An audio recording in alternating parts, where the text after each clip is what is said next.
آیت نمبر 24 قالا یوسف علیہ السلام نے فرمایا ہیا روادتنی عن نفسی کہ یہ وہ خود تھیں جو مجھے ورگلا رہی تھیں۔ یوسف علیہ السلام یہاں پہ اپنے اوپر لگنے والے الزام کی صفائی دے رہے ہیں،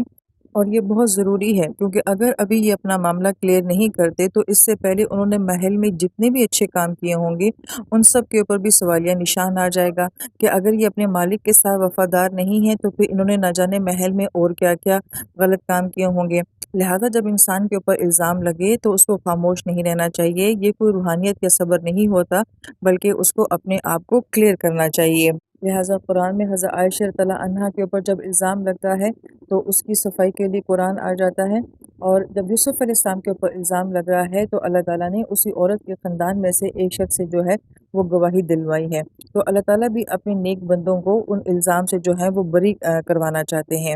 اور پھر یہاں پہ کہا جا رہا ہے کہ وہ شاہد شاہد من اہلیہا، اور ایک گواہی دینے والا جو اسی عورت کے خاندان میں سے تھا۔ یہاں پہ لفظ شاہد جو آ رہا ہے یہ وہ شخص ہوتا ہے کہ جو دونوں جانبین سے باتوں کو سنتا ہے، حالات کا جائزہ لیتا ہے اور اس کے بعد جو فیصلہ دیتا ہے، تو ایسا فیصلہ دینے والے کو شاہد کہا جاتا ہے جس کی مثال بالکل جج کی طرح ہے، لیکن وہ اسی عورت کے خاندان میں سے ہے۔ لہذا جب وہ فیصلہ دیتا ہے تو وہ کیا کہتا ہے کہ ان کان قمیصہ قد من قبل،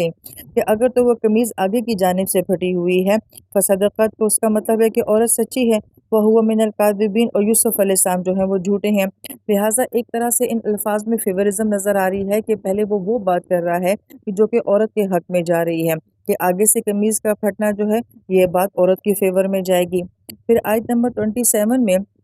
کہا جاتا ہے کہ وَإِنْ كَانَ قَمِيصُهُ قُدَّ مِن دُبُرٍ، لیکن اگر تو وہ قمیض پیچھے کی جانب سے پھٹی ہوئی ہے فَكَذَبَتْ، تو پھر عورت جھوٹی ہے، وَهُوَ مِنَ الصَّادِقِينَ، اور یوسف علیہ السلام سچے ہیں۔ لہذا یہاں پہ یوسف علیہ السلام کی سپورٹ میں کون سا واقعہ ہوا کہ یوسف علیہ السلام جب بھاگے ہیں، گناہ سے بچنے کی کوشش کر رہے ہیں، تو بظاہر ہمیں یہ سمجھ آتا تھا کہ اتنے دروازے جو بند کیے گئے ہیں وہاں بھاگنا جو ہے اس کا کیا اثر ظاہر ہوگا، لیکن وہی جو گناہ سے بھاگنے کی کوشش تھی اللہ تعالیٰ نے اسی ایفرٹ کو جو ہے وہ ان کے اوپر لگنے والے الزام کی صفائی کا سبب بنا دیا۔